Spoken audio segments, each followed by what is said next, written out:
This video is brought to you by people who like, share, and subscribe to this channel. You can also support my work by buying me a coffee. The Fellowship of Guelphissauga continues, with less affordable housing and more affordable libraries. With the start of summer and tax season, most of the Shire's residents could only afford to go camping for the long weekend. Some of them had already been camping every day, such as the minimum wage earners downtown and the Axe the Carbon tax protesters on the East Coast. Other people, such as the mayor, took to camping in their own backyards or on the university's campus. The mayor prayed to the Lord of the Liberals and the Big Blue Orc for help with the affordability crisis. Can Carly of Klassen and the Elder Elves do anything about the housing cost crisis? And will the mayor's prayers get answered? For the 50th day in a row, the proud Axe the Carbon tax protesters stood alongside the highway at the border of the East Coast. They were determined to make life more affordable in this nation by axing the carbon tax, and were waving their Canadian flags to gain more support. So far, the Premier of Saskatchewan and Pierre de Poilievre have stood with the protesters, but the Lord of the Liberals continued to fight back. The Axe the Carbon tax protesters held the line over the long weekend while eating home-cooked dinner with salad and cheese bake. They cleaned their plates as well as their garbage, and left their campsite without making a mess. Meanwhile, back in the Shire, the mayor was dealing with his own mess and campers. The first mess he had to tackle was the housing cost crisis spreading back across town. Now that winter was over, the $600,000 spent to deal with the housing crisis has disappeared into the money laundromats at the homeless hotels. The couple dozen minimum wage earners who were temporarily housed there are now back on the streets and pitching their tents in the open. The mayor had pledged to the Big Blue Orc to build 18,000 new homes for them, but apparently that wasn't going so well. According to the Canadian Mortgage and Housing Corporation, the Shire's number of new housing starts in the first 4 months of this year fell 77% from what it was last year. The Big Blue Orc's provincial target is 1,500 new units this year, so far these 144 units barely cover it. The mayor tried to play the blame game for the low numbers, but that didn't work with other mayors and neighboring cities doing better.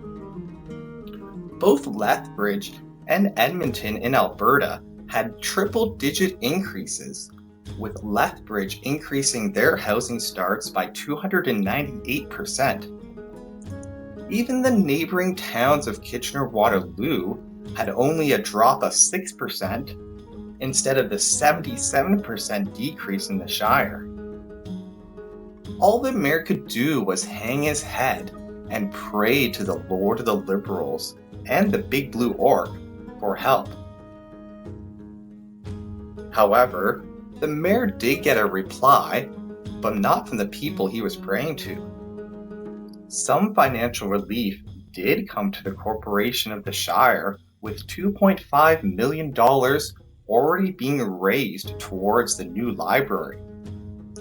Coming in with a giant price tag of $62 million, the new library was one of the mayor's favorite pet projects, along with the dwindling dining district downtown. People were taking bets for how much the new library will go over budget, just like the recently built police station and overtime hours. But thanks to the Friends of the Guelph Public Library giving a huge $1 million donation, the mayor can worry less about that. We're looking at having a makerspace with 3D printers, a recording studio. We've got a 100-person meeting room that we'd like to outfit with significant AV technology so that the community can run programming in there, said the library's acting CEO, Dan Atkins, while dreaming of ways to blow $1 million.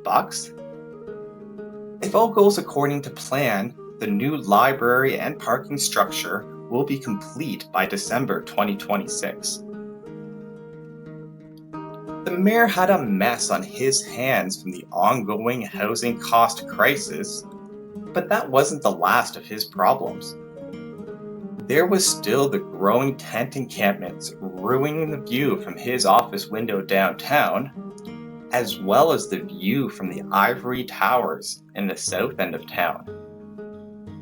Even the Shire's university was turning into a tent city, with a growing encampment being there for other reasons.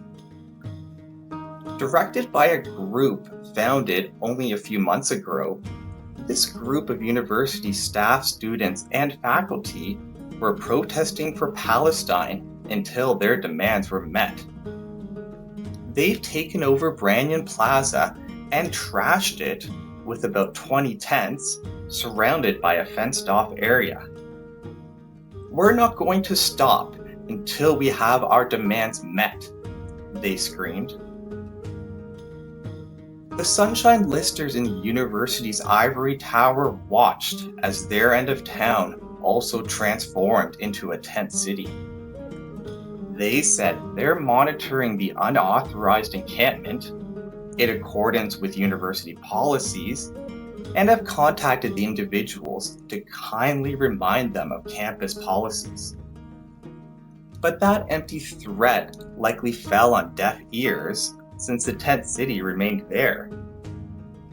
A similar situation happened at McGill University, and they had to get their lawyers involved to seek an injunction to dismantle their encampments. They also had to spend more than $700,000 on an alternate venue for their graduation ceremonies that were typically held on the grounds occupied by the protesters. The Shire's university was trying to avoid that expensive outcome since they couldn't afford it with their multi-year million-dollar deficits. Can Carly of Klassen and the Elder Elves do anything about the housing cost crisis? And will the mayor's prayers get answered? Stay tuned here to see. This video is brought to you by brighttutoring.ca. Don't let school get in the way of your education. Book a tutoring session today at brighttutoring.ca.